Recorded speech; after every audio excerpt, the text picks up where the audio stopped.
Today we're going to go through step by step how I actually found my first house to flip in Australia, and we're going to go through from start to finish all the things that I actually had to do in a bit of a sequence to actually be able to successfully land my first flip project in Australia. Firstly, you have to pick a market. When you're picking a market, basically what I was looking for was properties in a specific area within driving distance in my local area that had a lot of rundown properties where there was going to be a lot of opportunity. Now, when you're choosing a market, there's a couple of things that you have to take into consideration. Now, you don't want to be flipping in a market that is coming off or a market that is super slow. So you can actually go to realestate.com and get all this information and data completely free. And something I'll be looking at is for a particular suburb, days on market. So if it's 30 days or less, then the market's moving through pretty quickly and houses are selling pretty quickly, which is obviously a good sign. The last thing you want to do is buy in a market where houses are just not selling, or they're taking 60 to 90 days to actually sell, which just means you're going to be holding the property for a long period of time.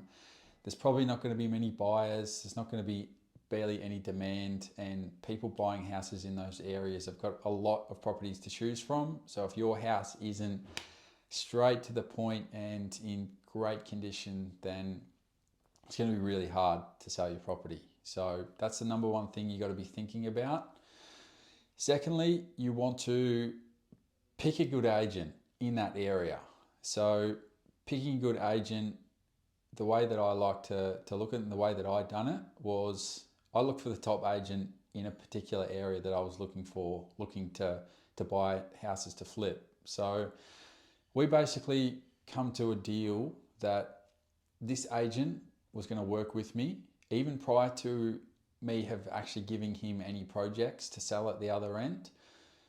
We come to a deal that any properties that I come across through letters or off market or even on market, he was going to help me decide my numbers. So when you're flipping, you're really working from what you can sell the property for renovated, and you're working all your numbers back from that, or at least that's how I've been taught how to do it. So I'll work out what I can sell the property for and then work all my numbers back from there. So having a good agent that you can work with that can back up your numbers is going to be critical. So you can use realestate.com to look at comparable sales.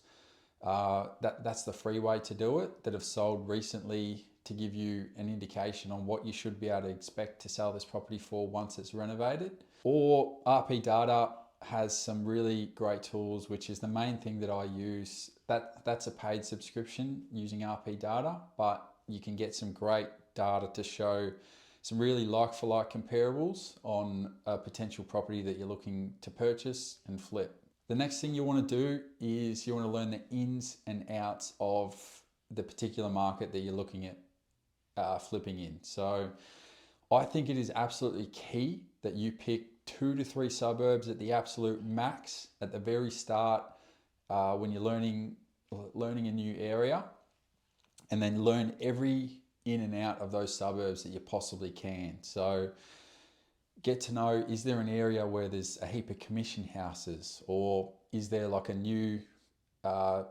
estate in this suburb where houses are selling for more in the new estate as opposed to the older part of the suburb?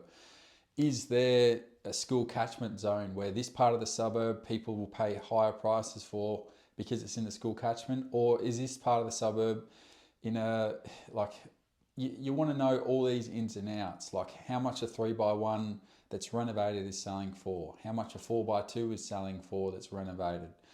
All these things that you get to know about these suburbs is going to be extremely important, because when you actually start to scan realestate.com and domain and look for opportunities, once you actually know what particular houses should be selling for once they're renovated, it just helps give you an indication on whether a property that comes on the market is, like, if it's listed at a lower price, then you know that there might be a chance to actually snag a good deal. So if you don't know what the houses are worth or what they should be selling for, then you're really throwing a dart on the map and hoping something sticks. So it's absolutely critical to get to know 2 or 3 suburbs, become an absolute expert in those areas, and from there you can start branching out. Once you get to know those areas and you do a deal or two in those markets, then you can sort of branch out and start to expand, and as you sort of look to scale in the future. The next thing, now, direct to seller marketing is something that I've utilized. It's been a great strategy for me so far, and it's helped me land multiple deals. Now, with direct to seller marketing, I basically target 2 or 3 suburbs and I'll just smash them with letters. Now, there's many different ways you can do this. You can use postcards, you can actually put a letter in an envelope and write it on every single letter so it's more personalized. You can just get like a flyer made up with a brief rundown of what you're sort of looking for and what type of houses you're looking to buy. There's so many different ways you can do it. The way that I've used is I've just used like a DL flyer. I just use Vistaprint and just get them printed in bulk. Now, a couple of key things that you want to actually put on these flyers is, ChatGPT is actually going to be the best tool for you to actually work out what to put on these flyers. So to give you an example, you're basically just letting them know that you're a local in the area looking to buy rundown properties, and just list the ways that you can help a potentially struggling homeowner. So buy the property as is. They're not going to have to pay an agent selling fees. There won't be any home opens or inspections, and you can potentially work in with them and give them a flexible settlement arrangement. So there are a couple of the key things that I like to put on my flyers. Just use ChatGPT to point you in the right direction.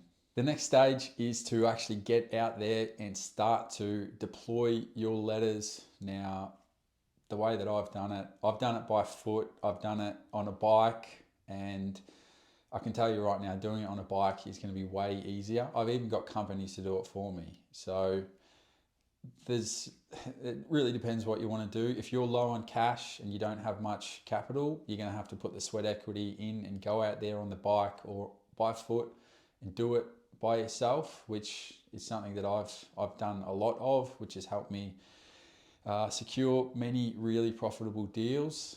The thing to consider with this and take note of is it might seem tough while you're doing it and dropping the letters and you're putting a few hours in to actually get out there and do it, but it literally takes one deal for you to replace like virtually a full year's income that you're potentially currently making in your full job, which is what I've experienced. My first deal literally made me more than what I was earning as a full year in the job that I was in as a Sparky. So if you need any motivation, that should be enough motivation to get you to realize that all you need is one deal, okay? So the more you put in, the more you get out of it. All right, so you've gone through this whole process and you start to get calls, okay? You've gone through, dropped a heap of letters, or maybe you've built some relationships with some agents through going to home opens and inspecting properties.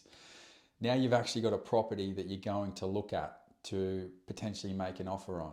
So from this point, you want to go through the property, and I will always ask the owner, make sure you get their permission, especially if it's an off-market listing, and just say, look, do you mind if I just do a quick video walkthrough as I'm going through and take some photos, just so when I go home to do my numbers, I've got a record of like everything there.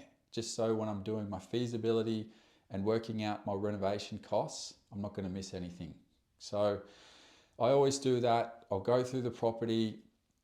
If it's off market and you're dealing directly with the seller, building rapport with that person is going to be absolutely critical, because you really want to get their guard down as much as possible so that when it comes to the negotiation, they don't have a wall up. You want to be able to create a scenario that's going to work for you, it's going to work for them, and you create a win-win scenario so that everyone's happy. So the great thing about off-market is if you're clever and you're creative, you can create solutions for you and the seller that maybe someone buying on market couldn't create the same solution, sort of thing. So you just be creative with that. But yeah, building rapport is going to be very important, and you want to make sure you're going through the whole perimeter of the property, checking all bedrooms, bathrooms, all these things, so that when you go home to do your numbers, you've got an accurate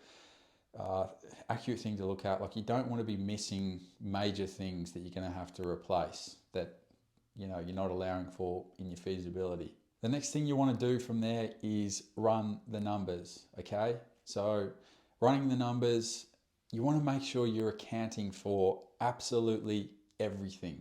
Okay, you don't want to just put in there that you buy the property at this amount and then you sell it for this amount and just sort of hope it's going to work. You want to make sure you're factoring everything before you make your offer, because the way that I've been taught, the way that I've worked it out is you work out what you can sell the property for once it's renovated and fixed up, and you want to be conservative on that number as well. You don't want to be overestimating what you think you can sell for. Be conservative on that number, put in all your numbers. So for example, your stamp duty, holding costs, settlement costs, renovation costs, interest costs, all of these things, like legal costs. You want to be factoring and listing in all of those numbers, and then that's going to spit out the number that you can actually offer. So the actual formula that I use is ARV minus all expenses minus the minimum profit margin that you are willing to take equals your MAO, which is your maximum offer, maximum allowable offer. Okay, so you want to make sure you're factoring all these numbers. You work out a conservative sale price, and then from there you can comfortably and confidently make an offer. Now, one other thing to note there is when you are doing your numbers and you're working out your end sale price, what you think you can get for it renovated, just make sure your comparables are like for like. Okay, you don't want to be comparing two properties and then one's got like a massive pool in the backyard and the other one doesn't, and then expecting that it's going to sell for the same price as the other one with a pool. Okay, you want to be careful with that. And a great way to do that and actually confirm and back up your numbers from your research and what you think you can sell it for, speak to some local real estate agents. Okay, if you've got in step 2, if you've built up a really good relationship with a trusted real estate agent in that particular area that already knows the ins and outs of that market, and you say, hey, look, I've come across this property, how much do you think I can get for it once it's renovated? And if you've got a good agent, they'll give you a conservative number. Okay, once you've run the numbers, due diligence is going to be another part of this. So you just want to make sure there's no major red flags. So what's a major red flag? For example, the property's on a main road.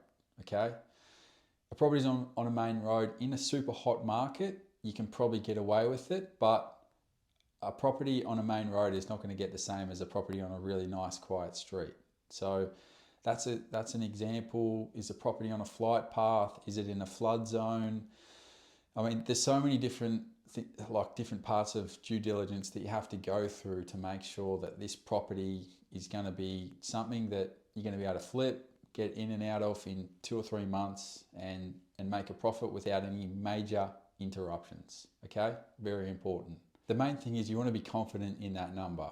Okay, you want to be confident that you are definitely going to be able to get that number, that sale price, no matter what, and then that's how you can work out your MAO, your maximum allowable offer. From that point, you can make your offer. I always do my offers subject to a building and pest inspection and subject to finance, just for my own protection.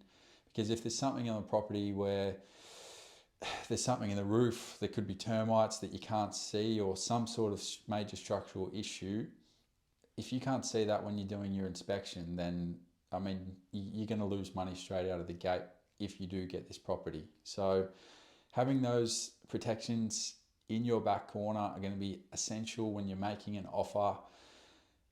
Hopefully that helps. Hopefully that at least gives you an idea on how to get your first deal from start to finish, and at least gives you a bit of a framework on all of the key points that you need to be thinking of and focusing on to actually successfully flip a house in Australia. See you guys on the next one.